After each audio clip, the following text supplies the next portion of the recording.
Go. Hey, everybody. Welcome to the Gootz cast for Friday, the 5th of June. I'm Ray Gootz. I'm your host. I'm here live with Andrew Lee. We're going to talk about the Smackdown Post-Show. Andrew Lee, how are you today? I am fantastic. How are you? I didn't ask you that the whole night so far. I mean, I'm all right. I'm hanging in there. Did you go to any protests? No, I didn't. I was just busy working. It's so much work. Okay. I mean, I'm not trying to say that to sound like I'm bragging. It was more like a complaint. I was just like, I guess you hate black people. I don't know. I'll tell you one thing. I don't like looting. I think it's Well, no one's looted in like 2 days. Oh, that's good. I don't watch the news, so I don't really. Oh, so you just think everyone's just looting all night long? Well, yeah. I just think like, I normally ask you what's going on. As soon as we log on, I go, hey, what's happening? Well, no one's looted. The police are beating people up, but no one's looting. So I heard that lady, Amy Cooper, she got her dog back. She got her dog back, yeah. Those rescues are basically white women mafia. Can I just tell you that if the video was me choking this dog and being a racist, I would never see this fucking dog again. It doesn't matter. I could have got the best lawyers in the world. I could have got the best attorney. I would never sue this dog again. Tell him, dog. That's what happened with that lady. She was caught in the video choking her dog. I know. She still got her dog back. She still got her dog back, yeah. I didn't choke that dog right now, but I just kind of I never seen it. Yeah. So yeah, she got her dog back. So I mean, I'd rather her have her dog back though, because she has no friends. No, I don't want the dog living in a fucking. The dog doesn't. People would have taken. Dude, I would have taken that fucking dog. Are you kidding me? Yeah, but no, not like. The whole point is that the dog was with her for like a year, right? He's in a loving home. He's does not. Loving home. There's proof that she's abused him. No, there wasn't. They inspected the dog. She just choked her. Okay, there's other things. The dog gets into a lot of accidents. Oh, the dog does? Mm-hmm. Oof. My dogs don't get in any accidents. They're fucking lunatics. My dog, the only accident my dog ever got into was when I had my dog was when you ate him? She had yeah. My dog's dead stupid. That's when I ate the dog. Was it an accident? I think not really any accident. She got bit by another dog. That was like the only accident. Well, listen, enough about politics. And people are here for one thing and one thing only. You're here for wrestling. Smackdown Post-Show. Let's break it down, this stupid fucking thing. Yeah. All right. We're starting off with SmackDown. We get Jeff Hardy is backstage. He's all smiles and he's all like shaking people's hands. And then he comes out to the ring. The Corey Graves and Michael Cole, they explained to us that Elias, because of what happened, he's going to be out for months. Dude, they list all these injuries. Months. Yeah, they mentioned months. What did he do? What do you think happened in real life that they've cut this guy out? That's what I wanted to ask, because he was out for a while. After WrestleMania, he was out for a while. He came back and he gave Corbin a guitar shot at Money in the Bank, right? Mm-hmm. And then he didn't have a match back after that. And then now they say he's gonna be out for months. Again, I don't know. Do you think he's like taking care of an old person at home and he's just like can't be around so many people or something like that? I don't know. It's weird. It's weird that we all know that car accident was fake. But it's weird they just are like. They did mention he's going to be out for months. They said that, Maybe it's going to be. They're going to. I don't know. Anyway, who cares? I don't care that much about Elias. So Jeff Hardy gives a promo about what happened, and it's just like, I was in my car, I pull up, and then wham! Somebody hit me in the head. Next thing you know, I wake up and my clothes smell like alcohol, and I can't answer the cops. And the witnesses say they saw a guy with red hair and a red beard come out of my car. And it's obviously Sheamus. Sheamus comes out and denies the whole thing, calls Jeff Hardy a junkie. Then they start fighting, and he beats up Jeff Hardy. What did you think about this? I'm so sick of Sheamus. I wasn't into it. I thought the hacker was going to show up, and last week I thought, maybe this will leave that hacker. I didn't care. You hope for too much, my friend. I know. I didn't care. I'm just so sick of Sheamus. I'm so sick. Yeah. Thankfully, they didn't bring this up the rest of the show. No, I think you expect too much from WB. I did like that they didn't just drop this thing and they just are keeping it going. No, well, they can't drop it. They spent a half hour last week Yeah, talking about it. they've dropped stuff. They'll probably So drop it in 2 weeks, but at least this week they're keeping it going. yeah. Um, Sheamus, by the way, didn't acknowledge that he's the one who did it. So there's still an opening chance that it could be the hacker. That it could be somebody saying something else or something like that, right? Then we get Mandy Rose and Otis walking backstage. They see Corbin's crown. He left on a chair, and Otis takes the crown. Corbin comes back, finds out that Otis took the crown, which led to, I think it was already set up for their match, the first match, Otis versus Corbin. Match is happening.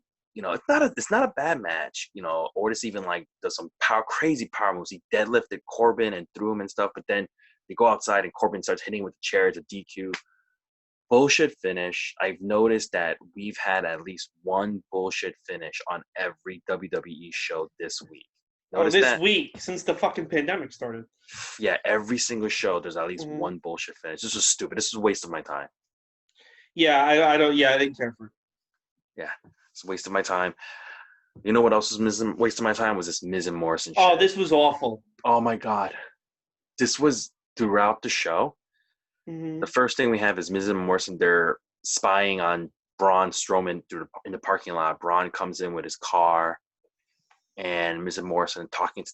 What did they say they were gonna do last week? That they were gonna give him a confrontation or something like that, or warning, right? Yeah, now they're just like fucking with him like it's Jackass. Yeah, like so they were gonna give Braun a warning, but I guess that meant just pranking him.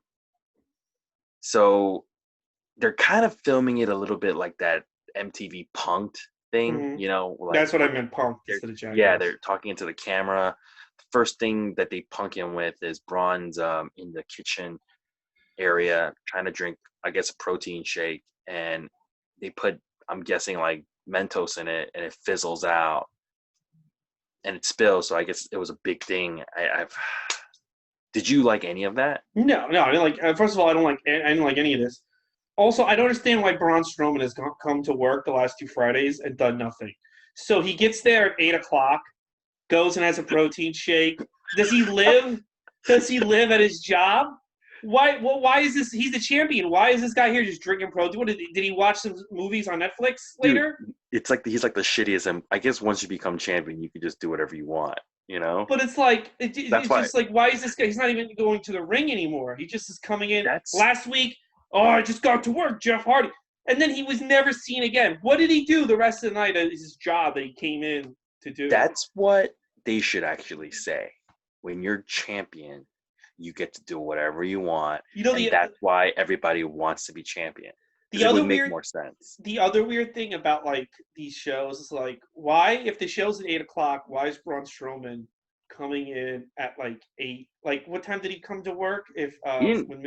What? I mean, at 8:10. The thing that happened first was his Jeff Hardy thing, so it definitely wasn't 8. But it's just like. They've done this for years, and like they'll have Triple H arrive to the arena at like 9:30 on a Raw. Yeah, and you're like, well, why would they start the show if like the main guy? What if Triple H got stuck in? I know Triple H was supposed to confront Batista tonight, but he got stuck in traffic. So instead we're gonna have Jinder Mahal wrestle. Like, you know what I'm saying? Like they always do this. It's like, why would you start the show if your big guys aren't here yet? And how great of a job is it? You just pull up. After the like, imagine like as comedians, it's not like he has other spots to go to. Imagine like we just go to the Ryan show like at like 6:00 when it starts. But that's why they should say if you went to your champion, you can do whatever you want. Like when Goldberg was champion, he was hardly around. When Brock Lesnar was champion, he was hardly around. And that's why everybody wants to be champion. It's so funny. This guy gets here for SmackDown to champion. SmackDown. He's like, I'm gonna go make myself a protein shake. Yeah, like it's his living room. Yeah. Then you have Chad Gable getting interviewed by Kayla. Before he can say anything, Mojo Rawley, who's back to being a heel, wearing his shattered gimmick, comes out. He makes fun of Gable. Before Gable can say anything again, or I think he had to say one thing. Yeah, he basically said, "Oh, you think it's funny?" He turns around. He gets sucker punched by Cesaro. Everyone starts beating him up. New Day comes to save him. They hardly let Gable speak, so I'm assuming they hate the way he speaks. It's good to see Yeah. Mojo back. Well, not really. I like Mojo. I know you like Mojo. Yeah, it was okay. At least like it gave the New Day something else to do. Come on. Yeah. We get match number 2, Lacey Evans versus Sonya Deville. As Lacey is walking towards the ring, Sonya comes out of nowhere, pushes her into the steps. We go to our first commercial break. The match is happening. Everything's going fine. They do this weird moment where the ref gets caught in the crosshairs and he takes a ref bump, and he goes like his legs hurt, and he tells everybody to stay in their corners because he needs a timeout. He's injured. He needs a new referee to change him. They go to the second commercial break. What was this? Because this nothing does not come back into the match. What, when the referee got hurt? Yeah, was this used just to go to a commercial break, or was this used like he's really hurt? Maybe he was really hurt, and they were like, let's keep that in to make it look realistic. Maybe like he really did get hurt. Oh, well. Maybe he did that because he thought, well, we're taping, so they'll cut the tape. And maybe Vince was like, the only thing I could see is Vince is like, oh, we've never had a referee stop him, pause a match because he's hurt. Let's leave that in because that's unique. Yeah, because I've never seen that before. The ref got hurt. I thought it was going to be like, is this referee going to become a character now? But yeah, I thought it was going to be something like that. Or usually when you see a ref bump, the ref is like down, and then it causes the heel to do something bad. This wasn't the case. The ref got hurt, but he was still conscious, and he made the competitor stand off to the side while he got a replacement. Yeah. So the match couldn't continue. And I thought, and they did it right after that they did a commercial break, so I just assumed it was a commercial break. Yeah, I wouldn't be surprised. I've never seen a ref do that in the real world, like when there was crowds. I wouldn't be surprised if they've told the refs, okay, since we're taping, if we need to pause the match, say something. I'm gonna be honest with you. I hated this. I didn't like that. I didn't like it too because you think it's leading to an angle. Yeah, it's stupid. I would have just rather they just restarted. You know what they should have done? They should have been like, okay, let's just do the match with this female referee and just redo the whole thing. Yeah. Instead of like putting that in. I don't know, but maybe they thought it'd add to realism. Yeah. Anyway, the match continues, and the match is fantastic. There's this great moment where Sonya Deville takes Lacey Evans on the apron and just drops her into a neckbreaker onto her knee. She puts her face on the steps. She's grinding her face into the steps. And it wasn't just Sonya Deville. Lacey Evans was getting involved in this match. Like, she's putting her stuff in. Moonsault that she does, like that hop-up moonsault. Mandy Rose comes out on the screen. I thought that was good. By the way, Sonya Deville has most of the offense in this matchup. She's looking good. Mandy Rose comes up on the screen, says that Sonya Deville's going to be like a loser. She's never going to mount anything. And Sonya Deville starts yelling at her, why don't you come out here and say it to my face, you Barbie doll? And she's totally like yelling at the screen. Lacey turns around, hits her with the woman's right. Lacey wins. I thought Sonya Deville had the best like Tron distraction reaction that I've ever seen. Because most people, when they get distracted by the Tron, they're just like, huh? Well, you can hear us now. Like back in the day, like, you know, when there's crowds there, no one can hear you. So yeah, but this one, it looked realistic is the best way to say it. This match was great. I loved it. You liked it? Yeah, I liked it. I liked the ending a lot. I thought like it's a bullshit finish, but it continues the storyline, so I think it's good. Yeah, the finish is kind of bullshit, but it kept the story going. Yeah, why not? Like, let's keep the story going. Hey, before we get to, I gotta tell you about a dream I had last night. It was fucking realistic as fuck. And it relates to this podcast. I had a dream that Jerry Lawler died of COVID complications, and his family's like he got it because he went to Raw those 2 times. And they announced, I woke up to like Twitter announcing that In Your House was canceled. And Vince McMahon and Florida have to reevaluate if they're going to have shows. And Tony Khan's like, I'm canceling Dynamite on Wednesday. And people were like, what the fuck's going to happen to wrestling? And like, everyone was like, holy shit, Jerry Lawler died of COVID. Vince killed him and all this. And then when I woke up, and it didn't happen. That's a very terrible dream. I hope it never happens. I hope that doesn't happen. But like the funny thing was, like, now that you said the dream, it probably won't happen. It's a good thing I said it out loud. Now Jerry Lawler will get better. But like that, like basically, like the Florida government was like, we need to reevaluate everything because the guy died and he was on TV of COVID. So. Yeah. But Don't forget, everybody. COVID's still out there. They all forgot. Everyone forgot. Yeah, everyone forgot. They're out there. Anyway.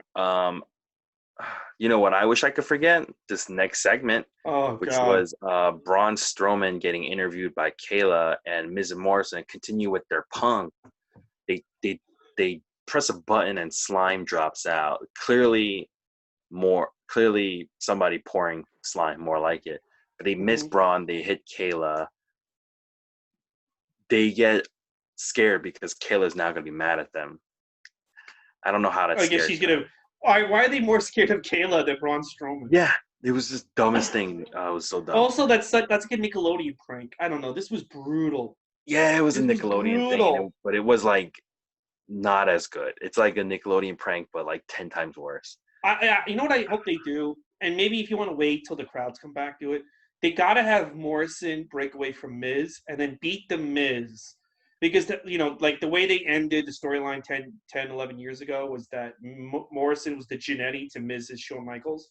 Mm-hmm. But they've got to have Morrison beat Miz decisively big. I don't need you. And then when the crowds come back, just let Morrison steal the show. Give him long singles matches. Maybe even give him the IC belt. Yeah. Because this is killing him with the Miz. This is terrible, yeah. Yeah. They do a little promo that AJ Styles and Daniel Bryan are going to be grand marshals for NASCAR on June 10th. I don't know what that means, but good for them. They're going to be in charge of Nashville's back. NASCAR's back, apparently. I guess, that those fans don't care about dying. So wait, with or without audience? I'm assuming with. Why would you be a grand marshal to an empty arena? Hey, I don't know. I have no idea what NASCAR is doing. No, what is a grand marshal? Grand marshal's like the guy in charge. Like the grand marshal parade, you stand in the front of the parade and you wave to everybody. I'm the grand marshal. They could probably do that without fans. Yeah. Is NASCAR open to fans, to the public? Hold on, I'm gonna check right now. What do you call it? Yeah, they could probably do that without fans, man. Yeah, it's without fans. Mm-hmm. Yeah. Anyway, by the way, SmackDown did have fans. They had the NXT people again. We're all at ringside.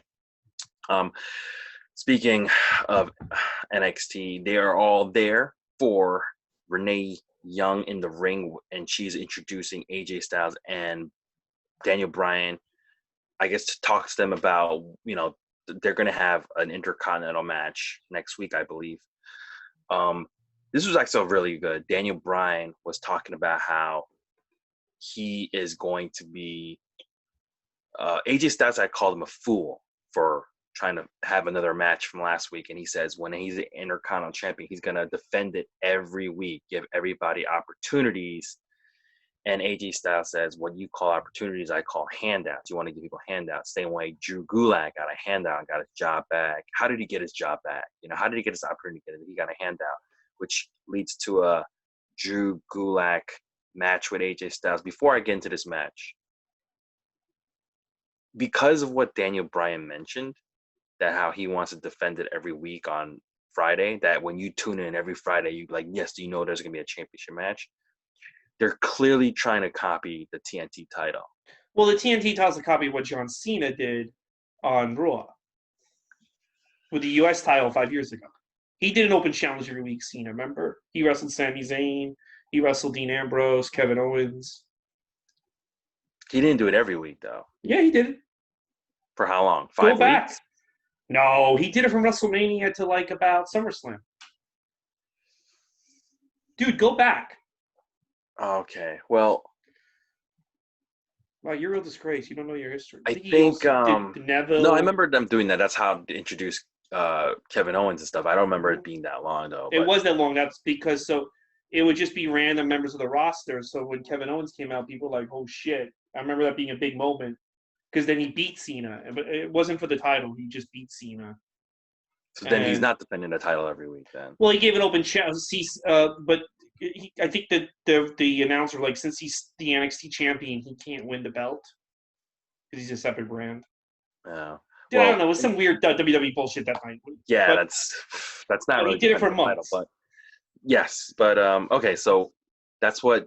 But because Daniel Bryan mentioned that, I'm like, though Daniel Bryan's clearly winning this. I don't think He's so. clearly going to win next week. You don't think I think so? AJ's gonna win You think AJ's going to win? Okay. because that's the one belt he hasn't had. What's his name has had this belt? Get Daniel Bryan. Oh, I think Daniel Bryan wins it, defends it a few times on SmackDown, and then it leads to either AJ winning it for her, or I would move AJ up against Braun or something because Braun needs like a heel competitor. Well, I think he's getting Bray Wyatt in July because Bray Thus, Wyatt took the month off for his baby. Although maybe Bray Wyatt's not going to travel because it's a newborn. yeah, That's why Roman Reigns isn't traveling anymore. yeah. Well, then my idea sounds way better. But this idea of having Drew Gulak versus AJ Styles go at it, match number 3, was actually a very good idea. This was fun. This was a good matchup. AJ Styles with a great backbreaker. This match is back and forth. AJ starts getting most of the offense at the end, hitting him with some crazy clothesline stuff. And then he has this moment where he has, remember, Daniel Bryan's there at ringside because AJ Styles and Daniel Bryan were going promo to promo in the beginning of the segment. AJ's got Drew Gulak in like a power palm position, and he makes eye contact with Daniel Bryan to kind of like, hey, watch what I'm doing before I hit like either the Styles Clash. And Drew Gulak turns that into a jackknife cover and wins. I didn't think he was going to win. I was thrown off when he won, but I liked it. I like that Drew Gulak won. It's probably going to lead something else. Did you like this? Yeah, I like the fact that he won. Yeah. I like seeing these two wrestle. I like that Drew Gulak's being taken to the next level. I mean, last week when he was at what? Did you like their promos before the match? Yeah. Last week when he just got thrown in the Battle Royal, I'm like, why did they re-sign this guy if they're not going to do anything with him? And I'm glad they're, the way he goes, like the way he kind of like was like, whatever, I'll just leave, and the way they gave in to him, I don't think they would give in to him unless they had real plans for this guy at this point. Mm-hmm. Yeah. If they they didn't see shit in him, they would have been like, okay, just keep going. Yeah. You know what I mean? So, then we get another Miz and Morrison segment where they just break up. They smash up Braun's car. Stupid. I hated it. Yeah, stupid. Then we get match number 4. We get Gable and New Day versus Mojo Rawley and Nakamura and Cesaro. There's this moment where Kofi Kingston dives outside to the ring, hurts his knee, and then Mojo tackles him on the outside. The match goes to commercial break, comes back. Match still happening. Mojo hits like this hyperdrive on Gable, but Gable kicks out. And then they hit midnight. I think the midnight hour on Mojo Rawley for the win. Gable and New Day win. It's a fun match. I liked it. It wasn't the best match of the night, but it wasn't the worst match either. It was good. Yeah, I liked it. It was what it was. It was a fun TV match. And it was a nice way to see all 6 guys do their thing. And no bullshit finish. So yeah, there you go. Mm-hmm. Bullshit comes next when Braun Strowman finds out his car smashed up. He finds out Miz and Morrison are in a white van in the same parking lot. Miz and Morrison somehow both don't have keys for the van, and Braun flips the van over. You know what I'm going to say? I just thought of something. Because you know what? Everything that Braun's been involved in since he beat Goldberg has been awful. Mm-hmm. How about this? How about Morrison just wins the fucking belt on Backlash? Just give it to Morrison. Yeah, I would just do that. Your ratings are. Braun's not moving the needle. So and Morrison can have great match. Here's what I would do. I would have Bray Wyatt, a video or something to distract Braun. Morrison wins. And instead of Miz, and then you have Miz and Morrison feud because Miz is like, "Are we co-champions?" And Morrison's like, "No, I pinned him. I'm the champion." Just take the title off of him, Braun. Yeah. He's not moved. You're not taking a risk by taking the title off of him. Or you know what? Or even like have Bobby Lashley lose to Drew, whatever the fuck his name is, McIntyre. Yeah. And then have Bobby Lashley come to SmackDown and beat him for that belt. Yeah, they need to start doing stuff that. I can't get Braun sucks as a champ. There's no excitement in these shows that WWE does. There's no more excitement. He's got no depth to him. These Miz and Morrison Braun segments, they were as bad as the Street Profit Viking Raider segments. Yeah. It ruined this whole show. It just ruined it for me because they had it scattered. It was terrible. It was terrible. The thing about it is like you got a month. I think you could have got more time out of because their match wasn't the worst thing in the world. I kind of feel like they know how to work together. Braun and Bray. But if Bray was going to go away, I think Bray's probably going to be gone all summer until COVID goes away because I'm about to say that fucking kid. The kid. So if Bray wasn't around and you have no one to feud with it, get the belt off him and have him do something else. Yeah. Put it on a heel champion and just have people chase after it. That's why I was thinking AJ Styles, but whatever. Morrison would be good. Yeah. All right, so we get our fifth and final match. We get Alexa Cross, Alexa Bliss, Nikki Cross against Sasha and Bayley for the tag team championship. There's this good back and forth match. There's a great moment where Alexa Bliss hits like a sunset flip powerbomb in the ring, and then Nikki Cross simultaneously is hitting a tornado DDT on Bayley on the outside. That doesn't go to a cover, but it leads to Sasha Banks having a bank statement on Nikki Cross. Alexa Bliss is trying to get into the ring. Bayley holds her out. Nikki Cross reverses the bank statement into a cover, and Sasha Banks double reverses that into a crucifix cover. Sasha Banks and Bayley win, and they're now the new tag team champions. I wasn't expecting this part either. This was a good match, too. This was a very good match. I like this. It's a fun way to end the show. What did you think? I love this match. I thought it was great. I'm glad these two won. Mm-hmm. I'm really happy with that they won. So I really like this match. The one thing I will say is I thought it was great. Sasha Banks is so charismatic. Again, I think she should be the new Becky Lynch. And then the other thing I like is Sonya is better than her at this point. I don't think so. The other thing I liked the fact that I think it'd be good for Bayley and Sasha to be on Raw and SmackDown, and even NXT. I wouldn't mind seeing more of Sasha. Well, now that they're tag team champions, I'm guessing we will, right? Good. Yeah, let them keep the belt for a while. Yeah, they can be on over. They can be on every show, even 205 Live. Yeah, there's a lot of women wrestlers on NXT. A lot of them. There's a lot. Yeah, so you could do. And you could have easy title defenses on NXT. Putting Sasha Banks and Bayley on NXT can only help. It can only help their numbers, you know. So I like it. Good. I think it's a good idea. Bayley's now a double champion. She's a SmackDown Women's Champion and a Tag Champion. Who'd have thought? Because 3 years ago, I thought they just gave up on her. Now, yeah, I know you like this match a lot, but I thought the best match of the night was Lacey and Sonya Deville. I thought this match was better. Okay. Overall, don't watch the show because just watch that match. Yeah, there's just too many Braun segments in here that you don't want to watch. Shoot, I had something I wanted to tell you. Oh, so apparently they shot a thing for Twitter, and they're about to go take their photos of them posing with the belts. And Sasha says to Bayley, "Hey, can you take one of us crying on the floor?" Because you remember the rumor where they were crying on the floor after they lost the belts at WrestleMania. Yes. So I think that's really funny. You take one of us crying on the floor. I think that guy who reported that works for them now. Yeah. Yeah, that's funny. Yeah, but, that's how you get a job, guys, with WWE. Just report. That's Sasha Banks. You lie and you make people look. Yeah, you lie about people. That's how you get a job there.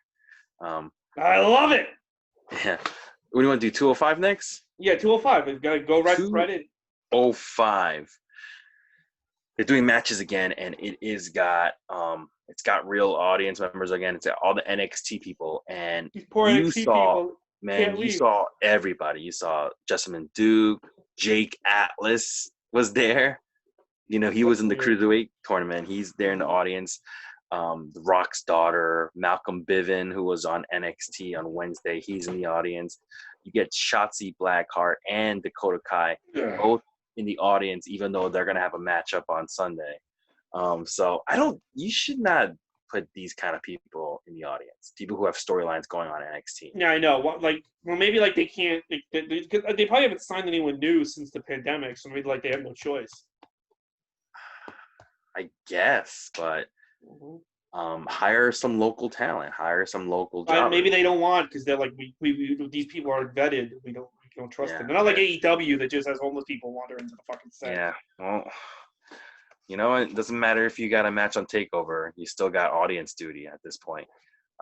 So first match, Oni Lorcan versus Tahiti Miles. This is kind of like a rubber match in a way because Tahiti beat Oni's partner last week.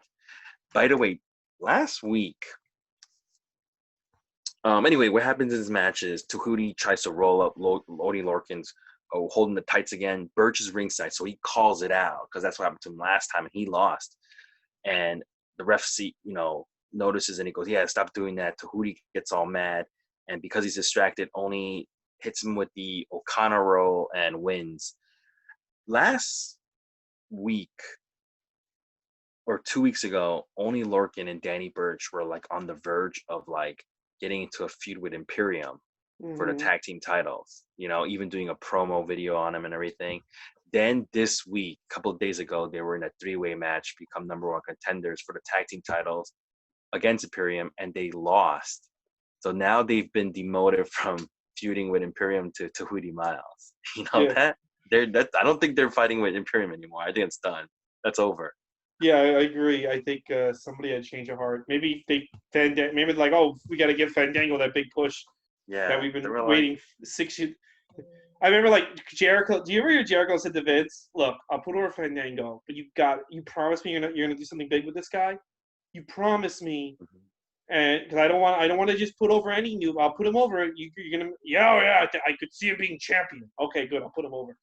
And then like 3 years, I think 2 or 3 years later, Jericho said, "Don't ever ask me to do something that's stupid again," to Vince. Yeah.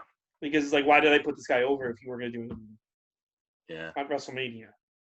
It's like Oni Lorcan, Danny Burch, we can't have you guys go after Imperium. We got something better for you. Tahiti Miles. Miles. Great. Who's his tag team partner going to be? No, just both of you guys versus him. Yeah. It's like, what he's going to kick your ass. Yeah. I thought this match was, I didn't really love it. You know what it is? It's too long of a match for Tahiti Miles. Because I know Oni Lorcans can go long matches because I've seen him in long matches. But Tahiti Miles cannot do long matches. And what I mean by that is that not that like he can't go do the long matches, not like physically. What I meant is that he can't come up with enough stuff to fill the time. Yeah. Does that make sense? He's just like physically he can go, but he just doesn't know what to do. Like there was a lot of like moments where he's just like going like, yeah, what? Like I'm gonna punch Oni Lorcan and be like, yeah, what are you gonna do about that? How many times are you gonna do that? Let's keep the match going. It's just like you're trying to figure out what to do next. You're trying to get direction from Oni on what to do next. Like you can't put guys like that who are new into a long match like that with no audience to play off of because it becomes up being a really, really boring match, and you see how inexperienced he is, which that's what you saw. Yeah. His gimmick is he's got hair. He loves playing with his hair, so that's his gimmick. We go to match number 2, Swerve Scott versus Jack Gallagher. This is also plays off the storyline because just a couple nights ago on NXT, Swerve was fighting Tony Nese, and Jack Gallagher tried to cause a distraction, but Swerve was still able to win.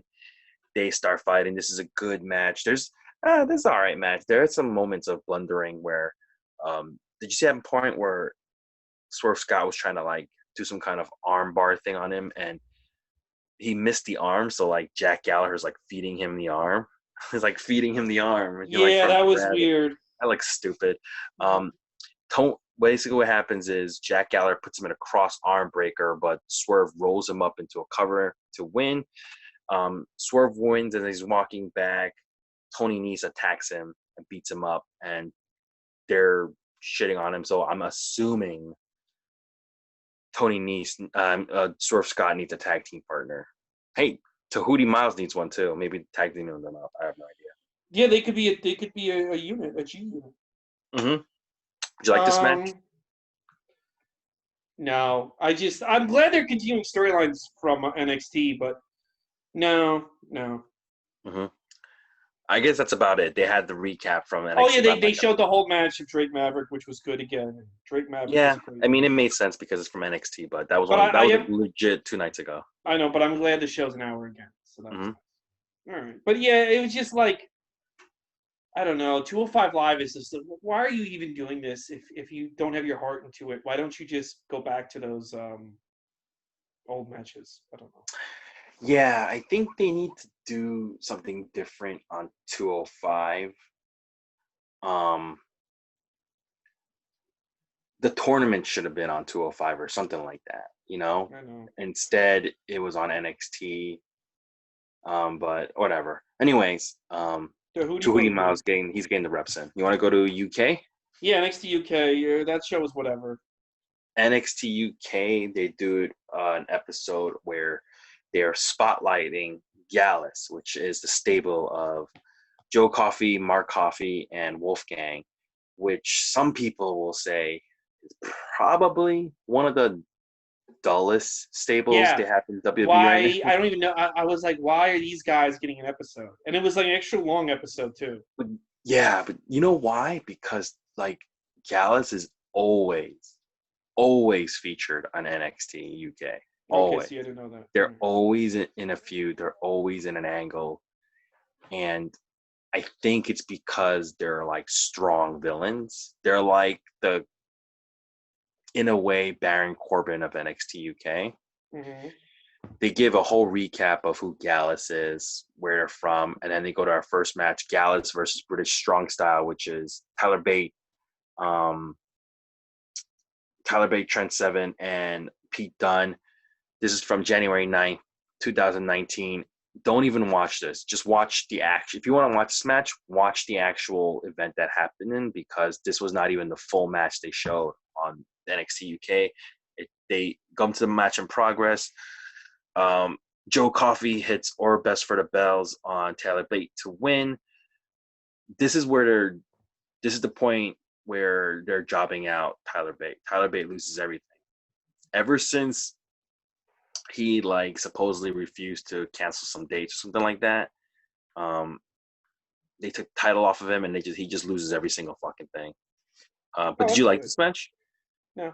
I did. I liked it for what it was, but I'm not losing sleep about it.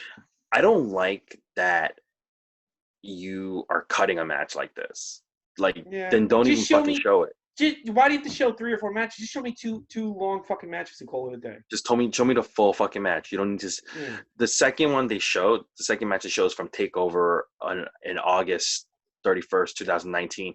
It is the last man standing, Joe Coffey versus Dave Mastiff. You did not need to show this match, but they did. Mm-hmm. I believe Joe Coffey wins. I'm not even sure.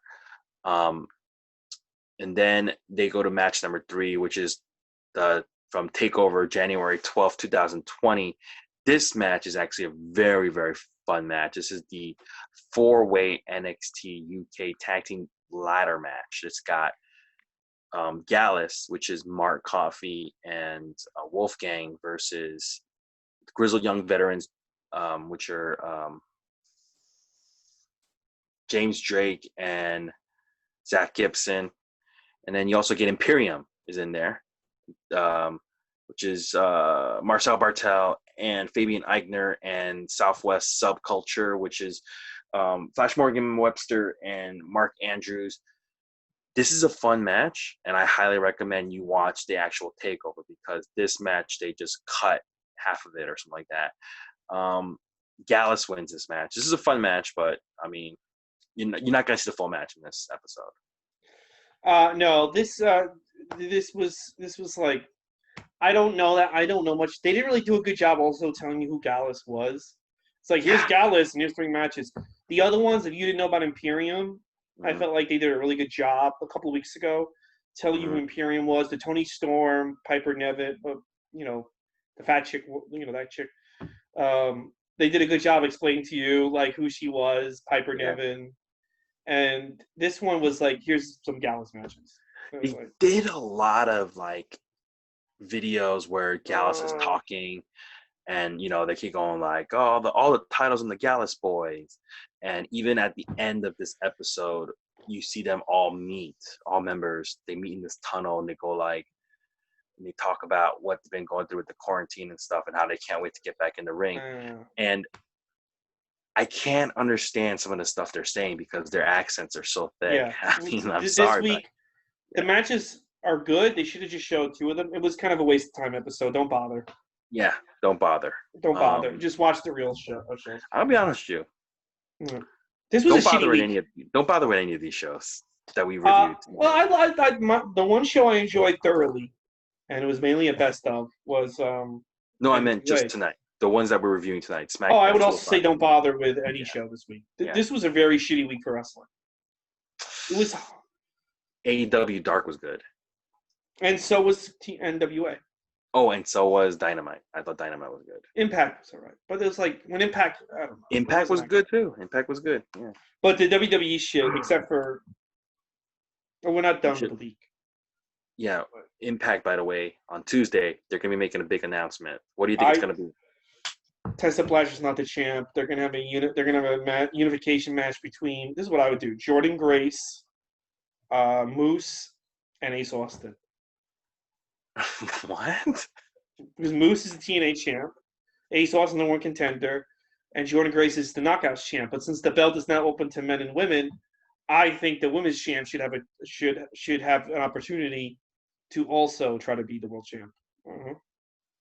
She's bigger. I don't think they will do that. What do you think they're going to do? I think Tessa Blanchard's not the champ anymore. I don't think Jordan Grace wants to wrestle men anymore because she said so. Oh, yeah, she said that. Okay. So then, so I think Moose versus Ace Austin. I would actually watch that, yeah. Yeah. Okay. All right. But anyway, don't watch any of the shows that we reviewed tonight. No Smackdown, no NXT UK, no 205. You'll save yourself some time. Don't watch that. All right, guys. So we will be back Sunday for In Your House. In Your House. All right. That's it. See you. Horrible night of wrestling. Goodbye.